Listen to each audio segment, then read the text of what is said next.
लक्षात घ्या मित्रांनो, सर्वात वरचा स्थान श्रेष्ठ पद कोणत्या व्यक्तीचा असतो? प्रश्न आहे, सांगा. मी तुम्हाला विचारतो आहे, कोणाचा असणार? कोण असणार?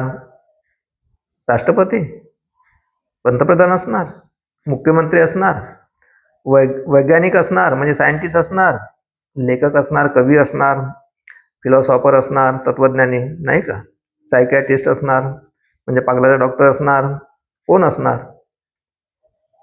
की खरे समाजसेवक असणार, जे दिखावा करणारे असतात आणि 50-50 करोड रुपये घरी जमा करणारे असतात, ते बुद्धिमान असतात का?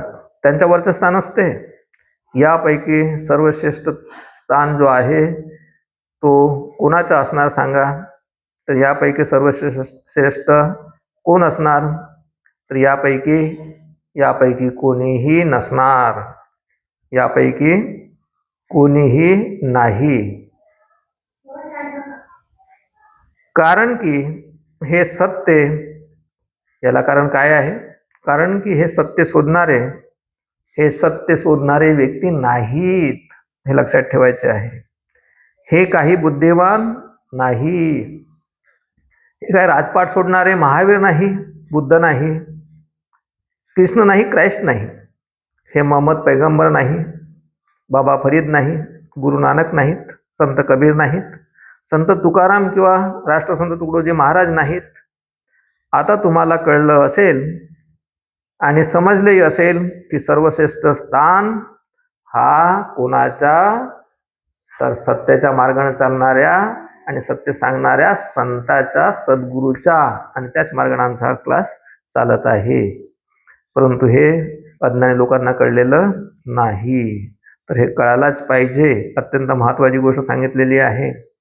रेकॉर्ड करून ठेवा आणि पुन्हा पुन्हा ह्या गोष्टी ऐकायची सवय लावा, म्हणजे तुम्हाला देखील सत्याचा मार्ग म्हणजे काय असायला पाहिजे, संत म्हणजे काय असायला पाहिजे, आणि हे पाखंडी लोक कशी मनमानी करतात हे तुम्हाला कळेलच.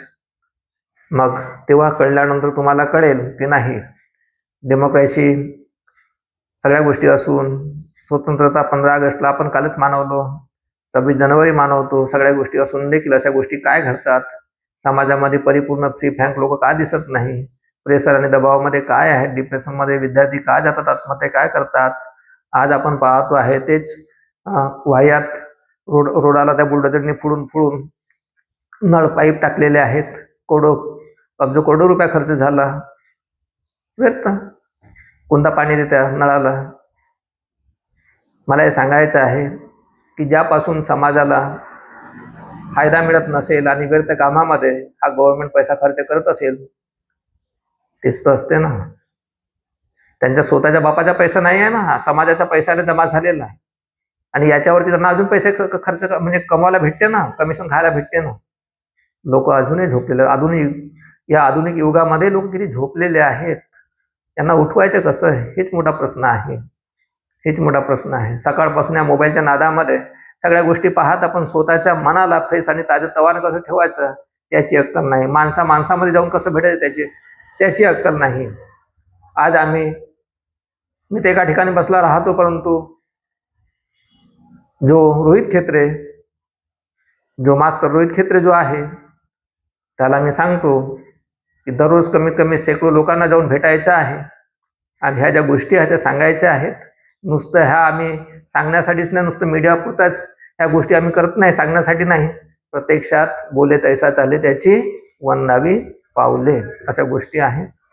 परंतु तेच आहे, बोले तैसा चाले त्याची वंदावी पावले. अरे हात जोडाला काय? सत्य एवढा कळवा होते, याचा अनुभव मला आलेला आहे. पहिले नव्हता, आता आलेला आहे. खरंच यांच्या समोर साक्षात ब्रह्मदेव जरी आला तरीही त्यालाही हाकलून लावल्याशिवाय सोडणार नाहीच, अशी स्थिती आहे. परंतु यांनाही माहीत नाही, गुरुर् ब्रह्मा गुरुर् विष्णू गुरुर्देव महेश्वर. तेव्हा माहीत होईल. ठीक आहे, चला माहीत करा.